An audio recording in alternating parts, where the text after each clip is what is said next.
Takadosh Boker Orm, Bekiim Halacha 6, day 17, page 47. So you have here, we're talking about now the severity of the sin of failing to wash the hands before eating. Meaning, yesterday we were speaking about the greatness, or not the greatness, but the importance of Netillat Yadayim, washing the hands. Why did it come from? So we spoke about the two different decrees, right? Then we spoke about, the stages. Shlomo Melech, Bet Shammai Bet Hillel, the Ravad, going stages. We spoke about the two different reasons, Vit Kadishtem Vitem Kedoshim, Kohanim and the what's it called, and the terumah, and then obviously all the other Yisraels. We spoke about dafka bread, not other foods. Fine. So the severity of the sin of failing to wash Netillat Yadayim before eating. Maran warned us in Shulchan Aruch Siman 158:9 to be careful to fulfill the mitzvah of Netillat Yadayim properly. Anyone who belittles this mitzvah of Netillat Yadayim deserves excommunication. You know what that means? הוא חייב נידוי. כן? בן אדם שלא עושה נטילת ידיים כמו שצריך, חייב נידוי. So he says, right, the sin causes poverty. Again, the gurem aniyut, right, to befall upon a person. And in the end, he will be uprooted from the world. Right? כן, כשהוא לא עושה נטילת ידיים. לא שלא נעשה, שהוא לא עושה בכלל. האמת, פה הוא כתוב נכון. He doesn't say it נכון. He doesn't do it properly. זאת אומרת, הוא כן עושה את זה, אבל הוא לא עושה את זה כמו שצריך. Now, we're going to go one by one. דבר אחד, נידוי. חייב נידוי. Yeah? Mishnah Neduyot teaches who is the one who is excommunicated. Mi chayav nidui. It was Elazar ben Chanoch who belittled the mitzvah of purifying one's hands through the mitzvah of Netilat Yadayim. So, to minute, what's that? Kimo sheze shum davar. Yeah? Page 47. So it says the halacha as follows. Right? Causes poverty. Aniyut. Yeah? Aniyut. This is the Gemara's teaching in Shabbat 62b, Samech Bet Amud Bet. Rabbeinu David Abu Daham, again Abu Daham, pointed out that the initials 47, the initial letters of the words of Al Netilat Yadayim, which are the final words of the Beracha, recited over the mitzvah, what is? Al Netilat Yadayim, Ani. So he says, the Kaf HaChaim Sofer pointed out that the numerical value of these initial letters is 130. So 130. Ken Ain 70, Nun 50, Yod 10. So 130. He says it equals 5 times the name of HaKadosh Baruch Hu. 26 kaful 5, is going to be 130. עוד פעם, אני, מה זה אני? על נטילת ידיים. אוקיי? זה דבר אחד. דבר שני, אני, זה גמטריה 130. זה 5 פעמים י' כו' י' כו' כפול 6 זה 130. 5. One second. According to the Kabbalah, there are 5 aspects of chesed and 5 aspects of din. They're all represented by Hashem's names. זאת אומרת, 5... כן, ודאי, זה אחד, זה names. If someone, 5 of chesed ו5 of rachamim, so if someone fulfills the mitzvah of Netilat Yadayim properly, he empowers the 5 aspects of kindness. But if he fails to fulfill, he invokes the 5 aspects of retribution. So therefore, betocha yud kevavke, you already have 5 and 5. Okay, this is basically based upon the sfirot and about the, the nekudot and about everything else. There's going to be 5 of justice, 5 of chesed. And therefore, one second. And therefore, right, when you come and you say yud kevavke, kaful 5. מה זה 5? 5 פעמים of chesed or of din. So therefore, when a person comes and he doesn't do Netilat Yadayim properly, right, the gematria is of ani is going to be 130. He's din. He's invoking the 5 attributes of retribution. Okay? So the Holy Zohar HaKadosh teaches, one second. Anyone, what? No Elokim. Ani. Ani. And then יש לך י' כו' כפול 5. מה זה? בתוך י' כו' כן. That's what you just said. One second. So he says, the Zohar HaKadosh teaches, okay, anyone who does not wash his hands properly will be punished in this world, right? Besides being punished in the world to come. זאת אומרת, יש לו גם כן בעולם הזה וגם בעולם הבא. The punishment in this world is that he brings poverty on himself. The punishment is fitting since it's the opposite of divine blessing. Okay, his reward is that the acts of the hands will be blessed, and that's he's going to great wealth. And if he fails to observe this mitzvah, the exact opposite occurs. So don't mean it's always going to be either for the good or for the bad, right? If a person, אתם שומעים או לא? אם אתה באמת עושה נטילת ידיים כמו שצריך, what's going to happen? You get ברכה. Chas v'shalom, if you do netilat yadayim and you don't do it properly or you don't do it at all, right? We're going to speak about it, right? Right? We're going to speak about it. We're going to speak about it. But it said the word nachon, right? Nachon. So he says the Kaf HaChaim Palach explained that the justice of the punishment based upon the Halacha and Shulchan Aruch, it's forbidden to give bread to someone who would eat without washing his hands. According to this, when Hashem sees that someone refuses to fulfill the mitzvah of washing his hands, he reacts by withholding his bread from that person. זאת אומרת, כאילו הקדוש ברוך הוא לא נותן לו את הפרנסה, הוא לא נותן לו את הלחם. See below in Halacha 21 for discussion about someone who performs the mitzvah, but only in the middle. What happens if he does do Netillat Yadayim, but he does it like the minimum? You're like, mamash, כאילו... we're going to speak about it. So what happens if he doesn't do it? Fine. What if you hold the bread with the paper? Okay, one second. Lat. Okay, fine. Says the Halacha. Okay, we're into the next part. He's uprooted from the world. One more time. What do we say? We brought down that the Shulchan Aruch in Siman Kuf Samechet Sif Tet says, מי שצריך מאוד להיזהר לעשות נטילת ידיים כראוי, ומי שמקטין את המצווה, או he belittles המצווה, הוא עושה זה קטן, כן, אז הוא ראוי לנידוי, וזה גורם לעניות, ונעקר מן העולם. Right? He's going to be uprooted from the world. So the third one was uprooted from the world. This is based on the Gemara in Sotah 4b, Tafdal Adamubet. The Zohar HaKadosh teaches, anyone who's excommunicated automatically loses divine protection that is hovered over him until then. So, זאת אומרת, בן אדם שבנידוי, הוא מפסיד את השראת השכינה שהיה לו עד עכשיו. Rabbeinu Bahyai, in Kada Kemach explained, that once a person disregards the rules imposed by our sages, זאת אומרת, עכשיו, מי עשה נטילת ידיים? חכמים. So he's belittling the mitzvah of the chachamim, such as the mitzvah that he's automatically excommunicated by heaven. So זאת אומרת, הוא חייב נידוי. You remember we brought down... Shel Chachamim, Wadai. If you remember, we brought down that there were 24 things which Chachamim come and they put a person in nidui for. One of them is this. We actually mention it in the Hatarat Klalot and Hatarat Nadarim. We bring them. So this applies especially to a mitzvah, right? Such as this one. Why does a person get nidui? Yeah, no, but who shall shela? Actually, 1 second. This applies especially to mitzvah such as this one, since it is not difficult or doesn't cost money. אתה שומע? אני הבנתי אותך וכבר עניתי לך. עוד פעם. Why does a person get nidui? He says very, very simple. He says it's not difficult and it doesn't cost money. Disregarding a mitzvah such as this displays a wanton disregard for the authority of the rabbis. So the minute kacha, chachamim omrim lecha mashu, right? Chachamim come in. Now, if I didn't listen to them, so I'm going to find out 1 second, why didn't they listen to me, right? So imagine right now, I'm all the chachamim, pretender, I'm the body of all the chachamim. We come and say you have to do A. So if you're not going to listen, and the reason why is because it's going to cost you $1,000, so you're going to say, okay, fine, you know what? You know why he didn't listen? Technically, he has to listen to Chachamim, but listen, it costs him a lot of money, it costs him this. Okay, I could hear. But if I'm going to tell you, you know what? Listen to Chachamim. Chachamim come and they say, you know what? You have to stand up now.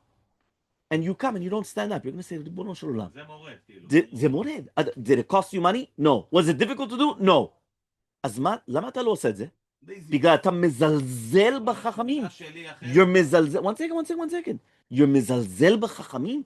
He's saying, what? You're disregarding Bichal what they're doing? Such a person, he comes and he says, disregarding the authority of the rabbis, a person with a wicked soul such as this deserves to be uprooted from the world. Such a person, he has to be uprooted from the world. Ne'ekar min ha'olam. Chachamim did not impose such a severe punishment on someone who transgresses a Torah prohibition, such as eating even non-kosher, right? Or whatever it is. So he says, since such a sinner does not necessarily have such a wicked disposition.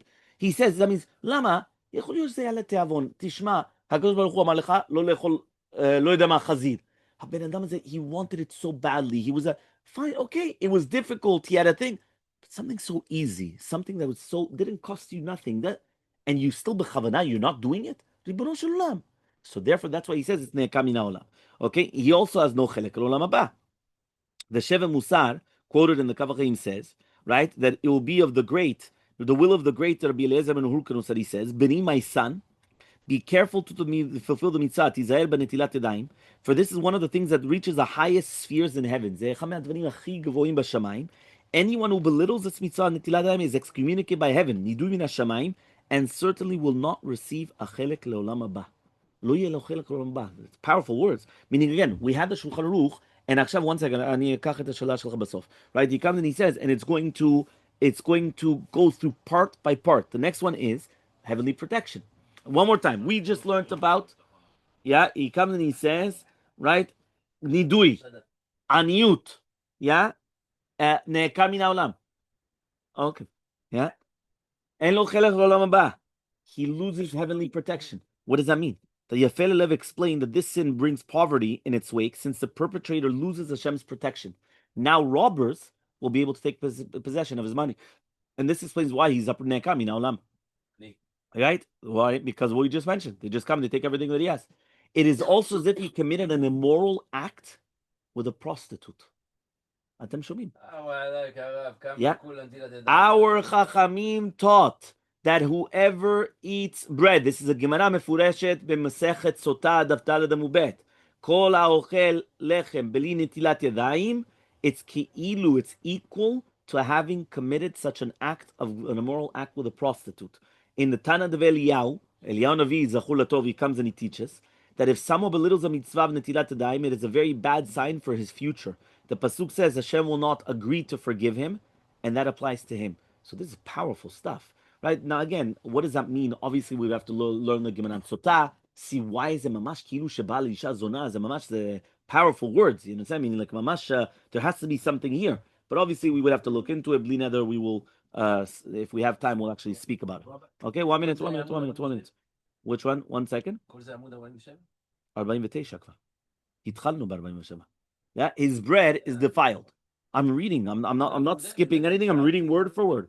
I'm reading word for word. I'm not doing anything else. No skipping, no nothing. I'm reading very clearly. His bread is defiled. Right? What does that mean? The Zohar Chadash, he comes and he says that once in Babylonia, Bavel, someone invited a penniless man to his home for a meal. So the minute who is minani, right? The poor guest saw that his host sat down, began to eat without washing Netilat Yadayim. So he immediately got up and he left the house. The would-be host called to him saying, "Come sit and eat." The poor man replied, "Heaven forbid that I sit and eat with you." He said, "Chas Shalom shani yochal itcha." The pasuk says in Mishleh, "Do not eat bread of someone with an evil eye." Al tochalim ben adam sheyesh lo ayn ra. So he says it applies to you. Besides, all your food is defiled. The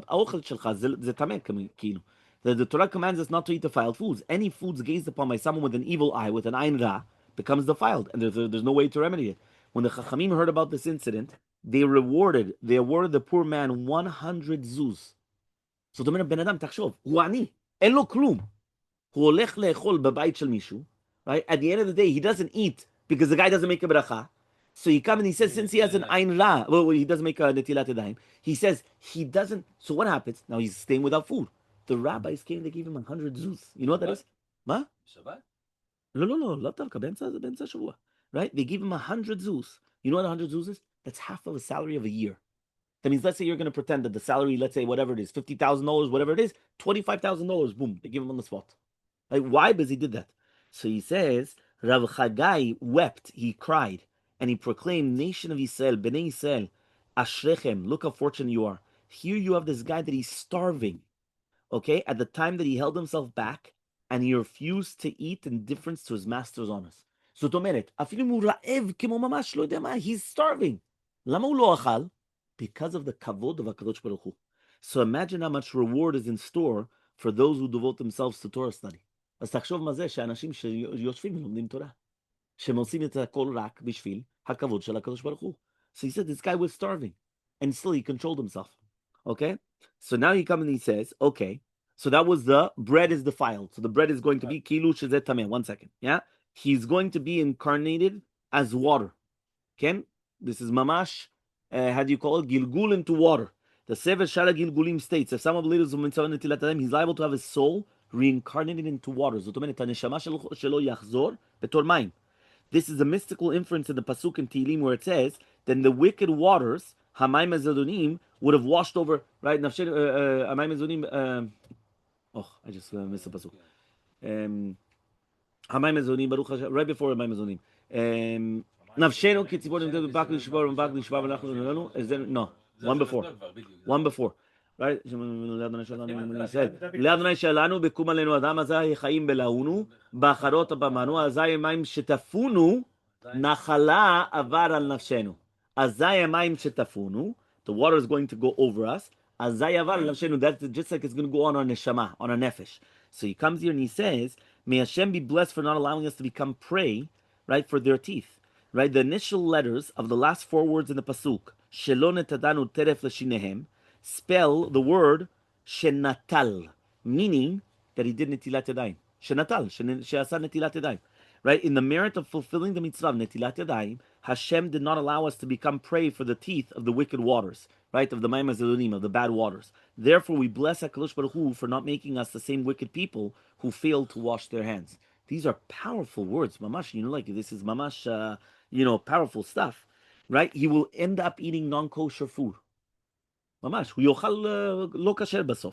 The Gemara Masechet Chulin, yeah. So the Gemara Masechet Chulin, right? Chulin is right after Menachot, by the way, right? He relates that because of ignoring the mitzvah of Netilat Yadayim, someone was once served pork. Rashi explained that there was a Jewish restaurant there, right? That he says who used to serve his kosher meat to Jewish customers and non-kosher meat to non-Jewish customers. One time a Jew came and ordered a meal. He sat down and he ate without doing Netilat Yadayim. So the manager, he assumed that he was a goy. So what did he do? He gave him chazin. It's a Gemara Mefureshet. So that's why he's going to end up. Yeah? What? Fine, okay. Yeah? He says he insults the holy name of Hashem. The Kavachim Falache taught that the 5 letters of the right hand, okay, represent the name of Havaya. So right here, you got the right hand. The 5 letters of the right hand represent the name of Havaya. That's Rabbi Chesed. The 5 fingers, right? The 5. I think that was a mistake. It should have been 5 fingers of the right hand, and now the 5 fingers of the left hand represent the name of Elokim, right? That's Rabbi Din, right? By washing the right hand first before the left hand, we give prominence to Chesed, then to Din, right? That's why we do the right hand first, Chesed before the Din. The numerical value of the letters of these 2 names, Havaya and Elokim, equals 112. Okay, so if you get Elokim and Havaya, 112. The 5 fingers are called Gudal, Etzba, Amak, Mitzan, Zeret. So, mamash, we're just learning this now in Daf Yomi. The initial letters of these 5 words, right, are Gimel, Aleph, Aleph, Kof, Zain. Correct? Take the Gimel, right? Etzba is with an Aleph, Ama is with an Aleph, Kof is Kemitza, and then the Zeret. Okay?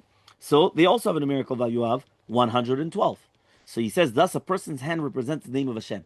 Everyone understood how we just got it? With 112, 112? Okay. When someone sins using his hands, Hashem forbid, right, he says he has insulted these holy names. Furthermore, the 10 fingers represent the 10 sefirot of the Kabbalah, and they represent also the Aseret Dibrot, which incorporate all the 613 mitzvot. So, mamash, look at the parallels. You've got Aseret Dibrot, right? You've got the Eses Sefirot, and then you've got the 10 fingers, and that's why we actually hold the bread with 10 fingers, right? If you remember, we hold the bread with 10 fingers, and we also have, because there's 10 avodot, right? Until you get the, and the bracha is 10. Very good. Motzi lechem min haaretz is 10. That's only bracha, which is 10. They're always 9 except for that one. So, right? Okay, last one. Importance placed in the mitzvah. Okay, everyone, we're on page 50. I don't know why they made it so long today. Look how you went from 47, right? Yeah? Yeah? So, he comes in. Importance placed in the mitzvah. We're almost done. We're on page 50. We have to get to 51. Okay? It says like this. The Talmud, Mesechet Eruvin, 21b. Yeah? Kafalef Amud Bet. It says over there like this. Rabbi Akiva was imprisoned. Okay? Right? Why? Right? He was teaching Torah publicly. Rav Yoshua Agarsi had the privilege of attending him. Each day he used to come and he used to bring a certain amount of water, which was given for the prisoners. One day, the guard decided that he was being allotted more than enough water. So he said, maybe you're going to use the water to soften the ground and dig a tunnel to escape. Therefore, he spilled out half the water. כן, תחשוב, הבן אדם של הכלא, הוא אמר, אם יש לך יותר מדי מים, אולי אתה תשתמש בזה לעשות את הקרקע מאוד רפה, ואז אתה תצא, right, with the water. So therefore, boom, הוא שופך חצי מהמים. When Rabbi Akiva saw how little water he had been given, he complained to Rabbi Yoshua, "Don't you realize that my life depends on your care?" After Rabbi Yoshua explained what happened, Rabbi Akiva says, "All right, I understand. Now give me the water so I can wash my hands." אז הוא אומר, אבל אין מספיק מים לעשות נטילת ידיים. אין מספיק מים בשבילך לשתות. איך אתה תעשה נטילת ידיים? Right? So he tells him that. How can you use the little water that you have for washing your hands? Says Rabbi Akiva, מה אני יכול לעשות? He says the punishment for failing to do netilat yadayim is death. It is better that I bring about my own death by thirst than to fail to fulfill the dictates of my colleagues. Look at the words of Rabbi Akiva. This is Rabbi Akiva. We're not talking about Joe Schmo. Yeah, Tom, Dick, and Harry. You understand? כן, ודאי, זה גמרא מפורשת, עירובין, כ"א עמוד ב'. זה סיפור שהוא sacrifice על נטילת ידיים. בדיוק. אז הוא אומר, Rabbi Akiva refused to taste a bite of the bread until Rabbi Yoshua gave him the water to wash his hands. When the other sages heard this, they explained, if this is the reaction of Rabbi Akiva when he's so aged, imagine how stringent he would be during his youth. זאת אומרת, עם רבי עקיבא שהוא כבר זקן, זאת אומרת, זה מתי שהוא עכשיו, הם יהרגו אותו, הוא היה בכלא. כן? אבל זה מה שהוא אומר. If this is a reaction, imprisonment, imagine how כמה חמור זה היה. The Yun Yaakov explained that although, one second, he says that Yun Yaakov explained that although a person in such a situation is exempt from the obligation to wash hands, when it pulls that you're allowed to. He says that Rabbi Akiva saw fit to act more stringently since he knew that people will learn from his behavior. זאת אומרת, הוא היה מותר לו לעשות זה בגלל שאנשים ילמדו ממנו. So therefore he says through a sacrifice, כן, דרך שהוא, כן, עכשיו אתה יכול לקרוא את הסיפורי ילדים, yeah? Everyone became inspired to be careful to fill the mitzvah properly. Right? What does that mean? He comes and he says because of his avodah that he did it, everyone could be inspired. We might add that this happened not long after the mitzvah of washing hands and bread was first instituted, and therefore Rabbi Akiva felt that it was especially important that he makes every sacrifice to fulfill it.